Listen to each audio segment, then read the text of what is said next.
भाजपा के नेताओं के कुछ नेताओं के दिमाग खराब हो गए, वो हैसियत से ज्यादा बोलने लगे।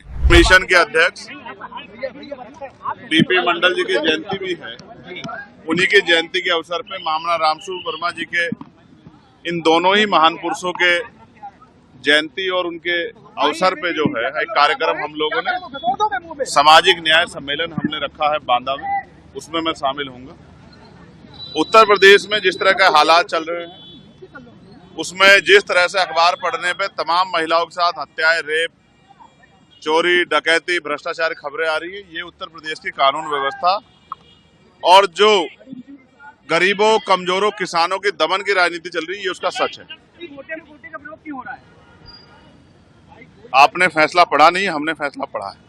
हम ये चाहते हैं कि हम भाइयों की एकजुटता बनी रहे और उस एकजुटता के लिए अब हमने प्रयास किया है कि बहुत जल्द हम शेड्यूल कास्ट की सभी जातियों के लोगों के प्रतिनिधित्व को बिठा के उनसे वार्ता करेंगे। हम कोशिश करेंगे कि एक दूसरे को समझे और इस फैसले को भी समझे, और अगर कोई रास्ता निकालना है तो हम ही लोग निकालें, क्योंकि सरकार की मंशा पे और कोर्ट की मंशा पे हमें शक है।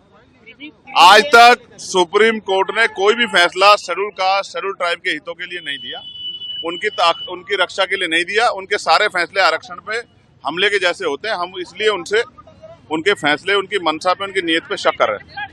रही बात, अब उपचुनाव है, मेरा प्रयास रहेगा इरफान भाई को जिस तरह से उनका उत्पीड़न किया गया है, जिस तरह से उनको सताया गया है, ये किसी से छिपा हुआ नहीं। तो मैं कोशिश करूंगा कि आजाद समाज पार्टी के जरिए हम लोग उनकी आवाज को भी उठाने का काम करें। उस विधायक को जूते से पीटना चाहिए।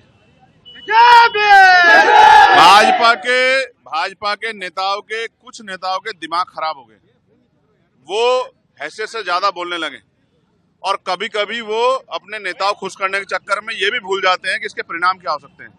बहन जी हमारी नेता है, आदर्श है, उनके सम्मान से अगर उनके सम्मान में कोई गलत शब्द कहेगा तो फिर भीम आर्मी के लोग, आजाद समाज पार्टी के लोग उससे हिसाब किताब करेंगे।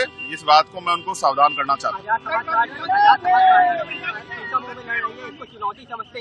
नहीं, कोई चुनौती नहीं। आजाद समाज पार्टी के लोग मेहनत कर रहे हैं, जनता उनके साथ खड़ी है।